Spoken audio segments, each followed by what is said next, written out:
Sir कहीं ना कहीं क्या जनता जो चाह रही कि नया विकल्प आएगा, तो क्या जन स्वराज एक नई पार्टी के तौर पर उभर कर आएगी? मेरे भाई, जन स्वराज आज तो दल नहीं है, लेकिन मैंने बताया कि अभियान का पहला लक्ष्य ही यही है कि जनता अगर समझती है कि नया विकल्प चाहिए तो उसके सामने विकल्प बनाकर देना होगा। लेकिन वो विकल्प प्रशांत किशोर बनाकर ना दे, कोई परिवार कोई जाति विशेष ना दे, जनता मिलकर विकल्प बनाए, यही तो जन स्वराज का एक मुख्य उद्देश्य है।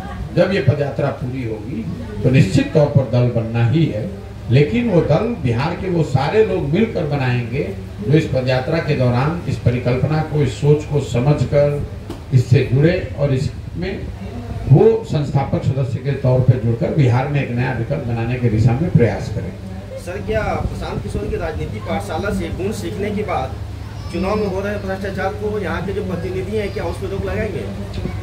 देखिए, चुनाव में जो भ्रष्टाचार है या राजनीति में जो भ्रष्टाचार है, इसको अगर आप समझना चाहते हैं तो ये समझिए कि राजनीति जो है वो समाज का आईना है। अगर समाज में भ्रष्टाचार है तो राजनीति स्वच्छ नहीं हो सकती है। मैं रोज गांव में अपने भाषणों में बताता हूँ कि अगर आप जिस मुखिया की शिकायत कर रहे हैं 500 रुपया लेकर मुखिया को वोट दीजिएगा, मुर्गा भात खाकर मुखिया को वोट दीजिएगा, 2 पाउच पीकर मुखिया को वोट दीजिएगा, तो आपका मुखिया चाहे वो कोई भी व्यक्ति हो, किसी जाति का हो, किसी दल से जुड़ा हो, किसी विचारधारा का हो, वो ईमानदार नहीं हो सकता है। अगर आप स्वयं भ्रष्टाचार कर रहे हैं, अगर आप 500 रुपया लेकर वोट दीजिएगा तो भ्रष्टाचार की शुरुआत तो आप कर रहे हैं।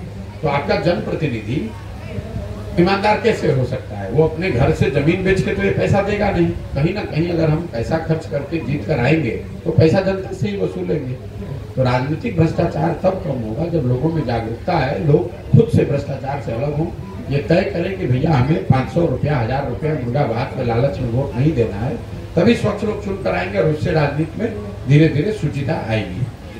सरकार की जो आप जो 7 निश्चय योजना के बारे में जो बताया है, और आपने सर भारत में सर बहुत सारे राज्यों के राज्य मंत्री के साथ आपने काम कराया, सरकार में उन्हें लाने का काम किया, और कहीं ना कहीं सर सुनने को मिला कि जो 7 निश्चय योजना था इसमें सर आपका अहम योगदान रहा विचार देने में। भाई 7 निश्चय जो है ये नीतीश कुमार की सोच नहीं है, इनके बूते का बात नहीं है। 7 निश्चय प्रशांत किशोर की भी सोच नहीं है। 7 निश्चय बिहार के 40,000 गाँव में सर्वेक्षण किए गए और सर्वेक्षण में ये लोगों से पूछा गया कि आपकी सबसे बड़ी समस्या क्या है। तो लोगों ने जो समस्याएं बताई उसमें जो सबसे ऊपर 7 बातें आई, बेरोजगारी, शिक्षा के लिए सुविधा, पानी की व्यवस्था, नाली गली, ये जो सारी बातें आप देख रहे हैं ये तो समाज से निकलकर आई और उसी के आधार पर 7 निश्चय बनाया गया। ये परिकल्पना की गई कि अगर ये 7 चीजों का समाधान कर दिया जाए तो बिहार में जीवन स्तर में आमूलचूल परिवर्तन आएगा। अगर बिहार के हर घर में नल से पानी पहुंचता तो निश्चित तौर पर लोगों को सुविधा आती। अगर बिहार के 1/3 परिवारों के बच्चे बैंकों से पैसा लेकर अच्छी जगह पढ़ रहे होते तो उससे उनके जीवन में फर्क आता। अगर बिहार के हर बेरोजगार युवा को 1000 रुपये महीना मिलने लगता तो उनको जाकर मजबूरी में ठेला नहीं चलाना पड़ता, मजदूरी नहीं करनी पड़ती।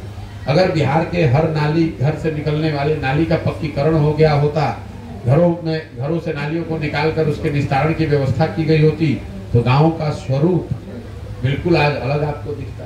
तो ये किसी व्यक्ति की ताकत नहीं है, तो समाज ने बताया था, उसको बनाने में सर्वेक्षण हमने कराया, उसको कोलेट हमने किया। 7 निश्चय में कौन 7 बड़ी योजना होनी चाहिए, इसमें हमारा योगदान है। नीतीश कुमार तो मुख्यमंत्री के नाते उनकी जिम्मेवारी थी कि इसको इम्प्लीमेंट करें, इसको लागू करें। जनता ने 7 निश्चय पर वोट भी किया, लेकिन नीतीश कुमार की लापरवाही की वजह से, उनकी गलती की वजह से योजना ठीक से लागू हुई नहीं। और यही कारण है कि जो मैं आपको स्थिति बता रहा हूँ आपके सामने। कहाँ से होंगे? अब इतना ज्ञान तो हमको है नहीं। अगला प्रधानमंत्री वो होगा जिसको देश की जनता मिलकर चुनेगी। सर, शिक्षा व्यवस्था में सर अभी आपने बताया कि शिक्षक नियुक्ति में बहुत बड़ी धांधली चल रही है, इसमें जो बिहार सरकार मैंने धांधली की बात नहीं कही, मैं हल्की बात करता नहीं हूँ बेकार की। मैं ये कह रहा हूँ कि जो आज सरकार दावा कर रही है कि हम 1,25,000 लोगों को नया नियुक्त कर रहे हैं, ये दावा सिरे से गलत है। ये नए लोगों को नियुक्ति नहीं दी जा रही है। जो पहले से शिक्षक थे, नियोजित शिक्षक के तौर पर काम कर रहे थे, जिन लोगों ने नियोजित शिक्षकों ने परीक्षा पास किया, अब उनको शिक्षक राज्य कर्मी के तौर पर दर्जा दिया जा रहा है। तो ये सर्विस कंडीशन को बदला जा रहा है, नई नियुक्तियां नहीं है, पहली बात। दूसरी बात, कुछ लोग जो नया सीधे उसमें कम्पीट करके आए हैं, उसमें एक बड़ी संख्या में वो बच्चे हैं जो बिहार के बाहर के हैं। तो मेरा ये कहना है कि 1,25,000 का नियुक्ति पत्र का जो सरकार दावा कर रही है, ये तो ऐसे हो गया कि पहले से सरकार में जो नौकरी कर रहा है उसी को बुलाकर गांधी मैदान में फिर से नया नियुक्ति पत्र दे दीजिए और कहिए कि हमने सब लोगों को नौकरी दे दी। 1,25,000 में एक बड़ी संख्या उन लोगों की है, उन बच्चों की है, उन शिक्षकों की है जो पहले से ही नौकरी में थे। दूसरा, एक बड़ी संख्या उन बच्चों की है जो दूसरे राज्यों से आए हैं, वो बिहार के बच्चे नहीं है। एक संख्या ऐसी है, कुछ लोगों को, कुछ हजार बच्चों को जरूर नौकरी मिली। सरकार को पहले ये स्पष्ट करना चाहिए कि 1,25,000 में कितने नए लोगों को नौकरी मिली, कितने बिहार के बच्चों को नौकरी मिली और कितने बाहर के बच्चों को नौकरी मिली है। बिहार के करोड़ों बच्चे बाहर जाकर मजदूरी कर रहे हैं और यूपी के, मध्य प्रदेश के लड़के आकर यहाँ शिक्षक बनेंगे। ये आपको नीतीश कुमार की सोच है और नीतीश कुमार के नीतियों का परिणाम है। हम लोग के बच्चे गुजरात में जाकर बोरा उठाएंगे और गुजरात यूपी के बच्चे आकर यहाँ पर पढ़ाएंगे हम लोगों को। शिक्षक नियुक्ति में जो साइन जो खत्म कर दिया गया है सरकार की नीति, अरे यही उसका असर तो आपको बता रहे हैं। हजारों की संख्या में यूपी के या दूसरे राज्यों के लड़के यहाँ शिक्षक बनकर काम करेंगे। तो हम लोग, ये वो राज्य है जहाँ पूरे दुनिया के लोग आते थे पढ़ने, और आज नीतीश कुमार के राज्य में हम लोग को पूरा अनपढ़ बना दिया गया। और अब हम लोग को पढ़ाने के लिए यूपी से लड़के आकर पढ़ाएंगे और हम लोग के बच्चे जाकर बोरा ढोएंगे, दूसरे जगह ठेला लगाएंगे। ये नीतीश कुमार की दूरदर्शिता का आलम है। सर, जापान से जब लौटे हुए थे तेजस्वी जी, पूछ लेंगे सबको। बोले सर कि जिस तरह से सर रोड मैप पे अभी आपके द्वारा काम किया जा रहा है, जन स्वराज बनाया जा रहा है, यात्रा के दौरान जो आप बता रहे हैं, बहुत लोगों को आमूलचूल परिवर्तन की बात बताई जा रही है। अभी आपने बताया कि पूरे गांव से राजनीति में नए युवाओं को मौका देंगे। तो इसी तरह की सर एक पार्टी बनी थी आम आदमी पार्टी, और इसी तरह के संभाग दिखाए गए थे, और स्थिति अभी क्या है लोगों के सामने से, इस पर क्या कहेंगे? मेरे भाई, आप पत्रकार होने के नाते पहले तो ये समझिए कि नारंगी और सेव को कंपेयर मत कीजिए। आम आदमी पार्टी बनाते समय कौन सी पदयात्रा हुई थी, कहाँ से गांव से लोग निकाले गए थे, किनको ट्रेनिंग दिया गया था, ये तो आपको पता होगा, हमें तो नहीं मालूम है।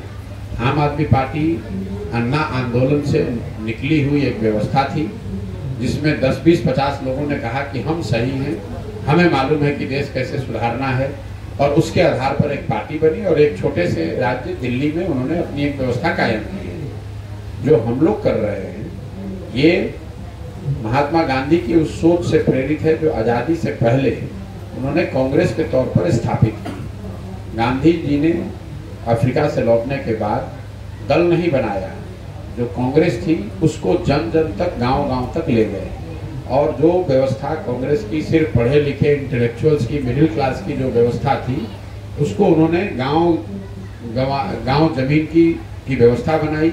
हर एक आदमी को देश में ये ऐसा विश्वास जगाया कि अगर आप कांग्रेस ज्वाइन कर लेंगे, कांग्रेस के प्लेटफॉर्म का हिस्सा हो जाएंगे, तो आप आज़ादी की लड़ाई में कुछ ना कुछ योगदान दे पाएंगे।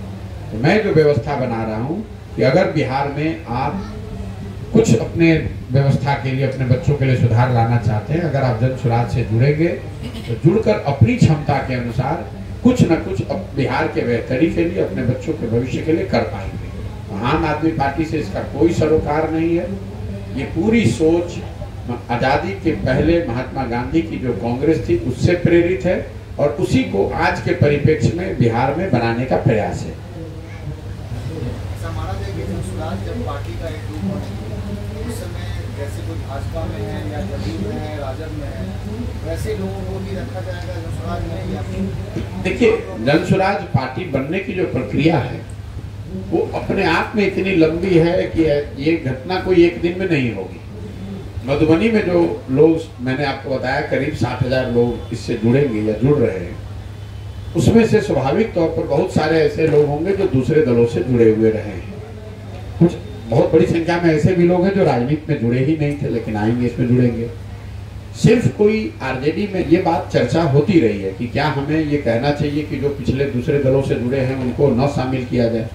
मेरी समझ से वो उचित नहीं होगा, इसलिए कि बहुत सारे अच्छे लोग दूसरे दल में भी हो सकते हैं। व्यवस्था के विकल्प के अभाव में जैसे आप गलत लोग को वोट दे रहे हैं, वो राजनीति करने वाला भी उसके पास कोई विकल्प नहीं था तो किसी गलत विकल्प के साथ काम कर रहा था। तो कोई मापदंड ऐसा नहीं है कि नहीं अगर आप दूसरे दल में हैं तो इसमें नहीं आ सकते हैं, लेकिन अगर आप इसमें आएंगे तो आपको इसी परिकल्पना, इसी सोच, इसी व्यवस्था का हिस्सा बनकर चलना पड़ेगा। आपके बाबूजी विधायक थे, आप जनसुराज में आइएगा और चुनाव लड़ जाइएगा, ऐसा नहीं हो सकता है। यहाँ पर अगर आपको उम्मीदवार बनना है तो जो जनसुराज के संस्थापक सदस्य हैं वो बैठेंगे, तय करेंगे, वोट देकर आपके पक्ष में मतदान देंगे, तभी आप इसके उम्मीदवार बन सकते हैं, तभी आपको कोई संगठन में जिम्मेवारी मिल सकती है। सर, क्या बिहार में तीसरा राजनीतिक फ्रंट की तैयारी हो रही है? भैया हम जनता का एक नया फ्रंट बना रहे हैं। अब वो तीसरा है कि पहला है कि दूसरा है, वो तो गिनती हमें नहीं मालूम है। हमारा काम यह है कि जो काम हम जीवन में अभी तक नेताओं के लिए, दलों के लिए कर रहे थे, वो काम हम जनता के लिए करें। आप लोग, कई लोगों को लगता है भाई पहले आप ये करते थे, आज ये कर रहे हैं, उसमें कोई फर्क नहीं। पहले हम पार्टियों को, दलों को बताते थे कि आप अपने संगठन को कैसे व्यवस्थित कीजिए, कैसे जनता से किन मुद्दों पर बात कीजिए, आपका एजेंडा क्या होना चाहिए। वही चीज मैं आज जनता को बता रहा हूँ कि कैसे आप साथ में आकर एक नया विकल्प बना सकते हैं। अगर आप विकल्प बना लेंगे तो कैसे आप चुनाव लड़ सकते हैं, किन मुद्दों पर आप इन पार्टियों से लड़कर इनको हरा सकते हैं। तो मेरी नज़र में तो काम वही है जो मैं पहले कर रहा था।